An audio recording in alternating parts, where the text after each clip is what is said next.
ரோஷக்காரி. ரோஷக்காரியை கையாள்வது மிகவும் சுலபம். நாம் அவளுக்கு எதையும் தர வேண்டுமென்று கட்டாயமில்லை.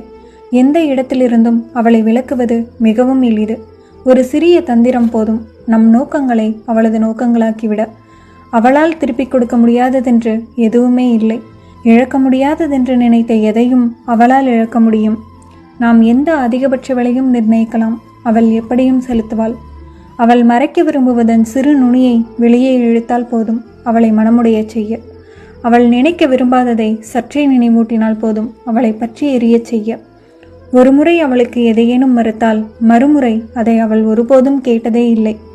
சிறிய தவறுகளுக்கு பெரிய தண்டனையை ஏற்க அவளைப் போல யாருக்கும் முடியாது. யாரும் சொன்ன சொல்லை அவள் அழிய விடுவதே இல்லை. அழுவதற்கு அவளுக்கு காரணங்கள் தேவையில்லை. யாருக்கும் தெரியாதது அவள் கண்களுக்கு மட்டும் தெரியும். ஒரு இலையுள்ள செடியைப் போல இருக்கிறாள். ஓரிலையை கிள்ளிவிட்டால் ஏதுமற்று போகிறாள். ரோஷக்காரிக்கு மறதி என்பதே இல்லை. மறதியற்ற யாருக்கும் நாளை என்பது இல்லை.